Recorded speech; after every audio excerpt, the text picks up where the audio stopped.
예, 오늘의 모닝 브리핑 시작하겠습니다. 고용지표 앞두고 신중함, 투자자들이 적극적으로 나서지 않는 가운데 관세 이슈라든가 이런 악재들은 또 소강 상태라서 다우는 빠지고 나스닥 S&P 500은 올라가는 그런 엇갈리는 움직임이 나왔고요.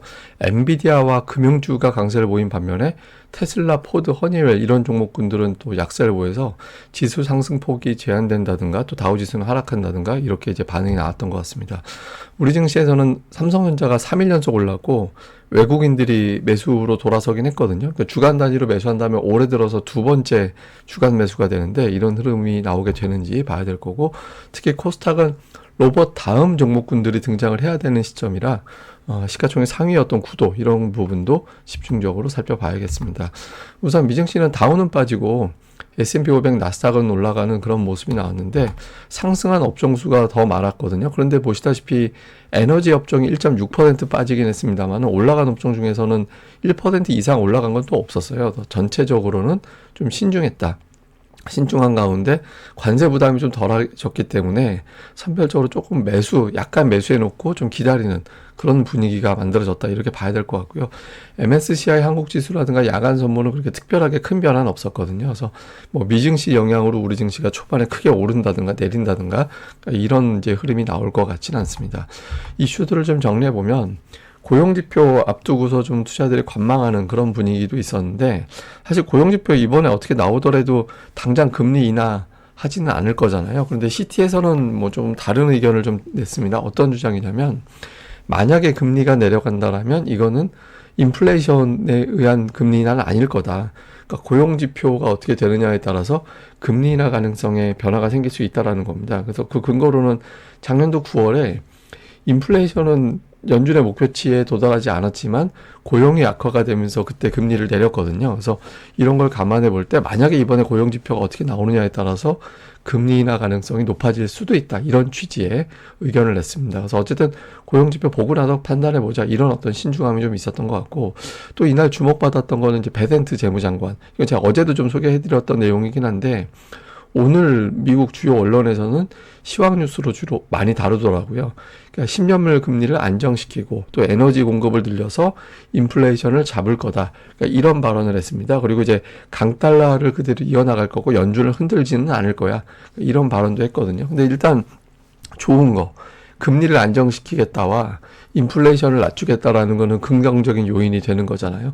그러니까 에너지 관련된 종목군들이 약세를 보이긴 했습니다만 어쨌든 국채 금리를 좀 하향 안정시키는 그런 영향을 줬고, 이런 부분들은 이제 지수가 빠지지 않도록 막아주는 그런 역할을 했죠. 그래서 이런 부분들이 시장에서는 평가를 받아서 실적과 금리 하락이 이제 증시를 견인하는 그런 이제 이슈가 될 것 같다, 이런 어떤 분석들도 많이 나오곤 했습니다. 그리고 UBS에서는 그러니까 지금 관세 정책이 좀 소강 상태로 간 게 시장을 올리는 데 도움을 줬지만 향후에 중국에 대한 조치는 좀 다를 거다. 그러니까 캐나다, 멕시코는 유예도 하고 협상도 하고 그런데 중국에 대해서는 이제 미국이 좀 세게 나갈 가능성이 있어서 향후에 변동성 요인이 될 수도 있어, 이런 주장을 제기를 했습니다. 그리고 오늘 이제 국채 금리가 약간 전일보다는 올라갔는데 오스틴 굴스비, 이 사람은 이제 대표적인 비둘기파거든요. 근데 이 사람이 보통 얘기할 때는 최근에 자주 사용했던 이제 표현이 지금보다 나중에 금리는 되게 내려가 있을 거야, 이런 말을 되게 많이 했었거든요. 근데 오늘은 조금 다른 식의 표현을 했어요. 정책 불확실성이 있기 때문에 금리 인하 속도를 좀 조절할 필요성이 있다, 이런 취지의 언급을 했습니다. 그래서 비둘기파가 약간 신중해졌네, 이런 어떤 분석이 나오면서 금리가 조금 주춤거리는 이제 그런 모습이 나왔고, 이날 이제 몇몇 종목군들이 변화가 있긴 했습니다만 금융주가 또 오늘 일제히 올랐거든요. 기업들의 실적도 실적이지만 실적 발표는 이미 대부분 기업들 끝났잖아요. 오늘 주목받은 거는 스트레스 테스트 기준이 좀 완화될 것 같다, 이렇게 되면 이제 금융주가 자금을 더 많이 활용할 수 있게 되잖아요. 그래서 이런 부분들이 금융주를 끌어올리는 그런 계기로 작동한 게 특징이었습니다. 주요 종목들 보면 이제 대형주 중에서는 테슬라 하락을 했고, 브로드컴은 좀 최근에 워낙 또 올랐으니까 주춤한 반면에 엔비디아가 오늘 3% 올랐고 일라이릴리가 또 강하게 올랐거든요. 그리고 이제 주가 상승 상단으로 보면 팔란티어라든가 이런 종목군들이 많이 올라가고 폴로라, 알프로렌 이런 의류 업체들이 실적 잘 나와서 올라갔고 슈퍼마이크로가 연일 최근에 급등합니다. 이건 막 상장 폐지로 걱정했던 투자들이 좀 있었던 것 같아요. 근데 그런 위기를 벗어나면서 올라갔고 그 외에 이제 금융주 뭐 JP모건이 2.4%, CT가 3.6% 정도 올랐잖아요. 그래서 금융주가 주가 상승률 상단에 포진을 했고요. 반면에 이제 하락한 종목으로는 뭐 허니웰이라든가 이런 종도 하락했고 자동차주가 이제 오늘 포드가 가이던스를 좀 보수적으로 잡으면서 하락을 하면서 자동차주가 전체적으로 좀 부진한 그런 모습을 보인 게 특징이었습니다. 그리고 종목들로는 앞서 말씀드렸던 포드가 오늘 7.5% 예, 실적 예상 우려에다가 만약에 관세 정책이 그대로 시행이 되면 우리 실적 더 나빠질 거야. 그러니까 이런 언급을 했거든요. 그래서 좀 빠졌고 그다음에 이제 암의 주가도 오늘 3.3% 역시 이제 가이던스. 그러니까 대부분의 기업들이 실적은 잘 나오는데 향후의 전망을 어떻게 하느냐에 따라서 좀 다르게 반응을 했거든요. 근데 이제 몇몇 기업들은 이제 보수적인 전망을 제시하면서 주가가 좀 밀리는 그런 모습을 보였고요. 그다음에 금융주가 은근히 계속 강해요. 그러니까 JP모건 주가 보면 신고가 또 경신을 했거든요. 그래서 실적도 실적이고 여기에다가 뭐 규제 완화도 되고 실제로 뭐 스트레스 테스트 조건 완화될 것이다 라는 보도가 나왔잖아요. 그래서 이런 점에 반응을 하면서 금융주가 오늘 올랐는데 이게 우리 증시에서도 또 영향을 줄지, 그러니까 또 미국에서 어느 정도 주가가 많이 움직이면 외국인들이 관련된 업종에도 비슷하게 반응하는 그런 움직임이 있었거든요. 그래서 이런 것들이 어떻게 작동하는지도 또 살펴봐야 될 것 같습니다.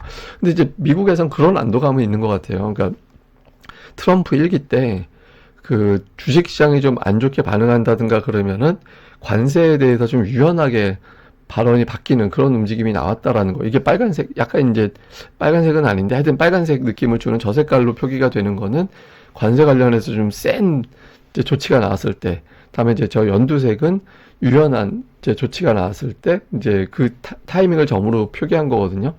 그 센 발언이 나오면 주식시장이 좀 대체로 이제 밀리는 모습이 나오다가 유연한 비율이 높아지게 되면 시장이 또 올라가고 이런 형태로 만들어졌었잖아요. 그래서 이게 트럼프가 이걸 알고 있기 때문에 이번에도 좀 강경한 발언 또는 강경한 정책 일변도로 가지는 않을 거라서 결과적으로 보면은 관세 정책이 주식시장의 흐름을 바꾸지는 않을 것 같다. 뭐 이런 주장들이 계속해서 제기되고 있습니다. 근데 이제 트럼프 특유의 이제 언론을 이용한 어떤 압박이 또 있잖아요. 그래서 시장이 이렇게 순탄하게 가지는 않을 것 같다라는 생각도 동시에 좀 가져야 될 것 같습니다. 자, 우리 증시는 이제 수급을 보면 우선 좋은 거, 외국인과 기관이 동반해서 3일 연속 매수하고 있고 개인 투자자들이 이 기간 동안에 1조 원 넘게 매도를 했거든요. 1조 원 넘게 매도란 건 결국에는 이제 매수 자금으로 나중에 또 잡힐 수 있기 때문에 좋죠. 근데 어쨌든 지금 매수의 주도권은 외국인 플러스 기관이 쥐고 있습니다. 그리고 예탁금은 안 늘어요. 그러니까 뭐 며칠 전에도 58조 원 갔다고 또 언론사에서 예탁금 주식시장에 자금 들어왔다 이렇게 막 나오던데 그게 아니라 이건 또 공모주 청약 때문에 자금 들어왔던 거기 때문에 바로 빠져나갔잖아요. 그래서 지금 예탁금은 전혀 안 늘고 있습니다. 그래서 시세의 주도권은 외국인 기관에게 있어요. 그래서 그러니까 소형주 쪽보다는 중대형주 쪽이 조금 더 유리한 그런 장세가 좀 이어질 가능성이 높다라는 거고, 다음에 오늘 되게 중요합니다. 왜냐하면 되게 재밌어요. 코스피 보세요. 3일 동안 내리 27포인트가 올랐어요. 상승폭 1.1%. 그리고 종가가 그 설 연휴 직전의 종가가 2,536이었거든요. 어제 종가가 2,536이었어요. 그러니까 이게 어떤 얘기냐면 시장은 그동안에 올랐다가 아니라 딥시크, 관세 이것 때문에 하락했던 거를 딱 제자리를 갖다 놓은 거예요. 제자리를 갖다 놓은 상태이기 때문에 오늘부터가 이제 새로운 방향이 잡히는 거죠. 근데 공교롭게도 또 121선, 그러니까 작년 여름 이후에 강력한 저항대로 작용을 했던 121선인데 이게 지금 옵션이라든가 선물 포지션을 보면은 대략적으로 저 위치를 강하게 상향 돌파하는 게 사실 쉽지는 않거든요.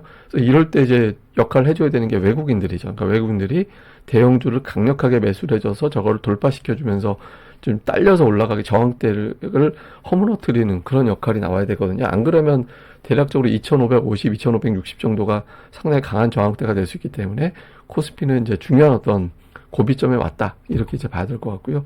코스닥은 이제 주도주구도인데 일단 센 거, 그 레인보우 로봇이라든가 이런 것들을 좀 제외하고, 그러니까 이걸 놓으면 뭐 이렇게 등락률이 왜곡이 되기 때문에 그걸 빼고 나서 주요 이제 업종별 흐름을 보면 크게 이제 하락했던 이제 반도체 소부장 쪽이 조금 회복하는 그런 움직임이 나오고 있고, 최근에 은근하게 계속 올라오는 추세가 이제 알테오젠 같은 일부 제약주들, 그 다음에 추세가 조금 밀리기 시작한 게 성강밴드. 이게 이제 1월 중순까지만 해도 가장 강했던 종목이었거든요. 근데 이제 성강밴드 같은 조선 이제 그런 관련된 종목군들이 좀 흘러내리는 그런 모습이 나왔고, 엔터주라든가 2차 전지는 일관되게 좀 부진한 그런 모습들이 나타나고 있거든요. 그래서 이 업종, 그러니까 로봇주가 조금 추세적으로는 계속 강력하게 밀어붙이기에는 부담을 느끼는 투자들이 좀 일부 있을 수 있기 때문에 지금 130% 올랐잖아요. 올해 들어서. 그러니까 분산된다라고 한다면, 만약에 분산된다라고 장담은 못하지, 만약에 그런 구도가 된다라면, 그러니까 이 업종 내에서 이제 변화가 생기면서 이제 상승하는 그런 구도가 나올 수 있거든요. 그래서 그러니까 이 종목을 보라는 게 아니라 이 종목군에서 어떤 변화가 생기는지 뭐 계속해서 집중적으로 다음 라운드에 어떤 주도주가 될 수 있으니까 좀 살펴봐야 될 것 같습니다. 자, 일단 뭐 미국의 국채금리, 달러 인덱스, 관세 이슈가 다 주춤합니다. 그래서 시장은 그러니까 걱정스러운 요인이 완화가 됐다라는 건지 좋은 건 없잖아요. 그러니까 좋은 건 제가 보기엔 ISM 제조업 지수가 올라가면서 외국인 투자자들이 들어왔다라는 거죠. 특히 삼성전자가 만약에 오늘 플러스가 나면 작년도 8월 이후에 처음으로 4일 연속 올라가는 게 돼요. 삼성전자가 3일 연속 올라간 것도 작년도 4분기 이후에는 3번밖에 없었거든요. 지금 그 세 번째 흐름이 나온 건데, 만약에 4일 연속 올라가게 되면 삼성전자가 오늘 120원선 안착하는 이제 흐름이 나오게 되면서 2월에 더 올라가려나 이런 기대감이 나올 수 있게 되고, 그러면 시장 하락 쪽으로 누적이 아직은 되어 있는 여러 가지 어떤 선물 옵션 이런 쪽의 어떤 구도가 좀 변화가 될 수 있거든요. 그리고 이 점, 다음에 또 하나는 외국인들이 주간으로 올해 들어서 순매수한 건 한 번밖에 없었어요. 예, 근데 이번에 또 순매수가 될 가능성이 있죠. 만약에 오늘 매수를 제법 해준다라면. 그래서 외국인들이 제 주간으로 순매수로 바뀔 거냐. 그 다음에 이제 앞서 말씀드렸던 코스닥의 시가총액 상위 추세. 예, 이런 구도. 지금 로봇이 압도적으로 강한데, 이게 올해 들어서 코스닥의 상승률 상위 2위가 레인보우 로봇이에요. 엄청난 거죠. 근데 이제 이 종목이 조금 오버페이스 했다라고 보는 투자들이 나올 수 있기 때문에 그 다음 이제 순번으로 움직이는 종목군들이 뭐가 되는지 이 점도 살펴봐야 될 것 같습니다. 예, 그리고 올해 코스닥의 어떤 성적표를 제가 또 찾아봤거든요. 예, 코스닥 성적표를 좀 찾아봤더니 올라가는 종목 수가 하락하는 종목보다 더 많았어요. 예, 제가 이제 제목을 잘못 적어서 코스닥 성적표라고 잡아야겠죠. 근데 어쨌든 보면 1115개가 올라가고 하락이 580개. 그러니까 상승한 종목이 2배 정도 더 많았습니다. 그리고 종목당 평균 상승률은 5.7%였고, 오른 종목은 평균적으로 13.1% 올랐거든요. 근데 이게 이제 여러분들이 만약에 세 종목을 갖고 있다면 2개 오르고 하나 빠지고 평균적으로 올해 누적 수익률이 한 6% 정도 된다라면 평균치 정도 한 거예요. 그러니까 이런 정도가 이제 그러니까 확실히 좀 환경이 나아지긴 했죠. 코스닥이. 그리고 코스닥 상승률이 올해 들어서 전 세계 탑이거든요.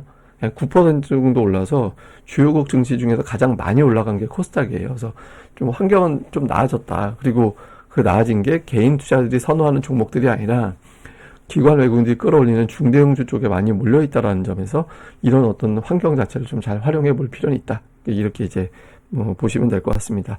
예, 추가적인 내용은 다음 방송에서 또 정리해 드리겠습니다. 이 방송 구독하기와 좋아요, 꼭 좀 보신 김에 좀 꼭 좀 부탁드립니다. 감사합니다.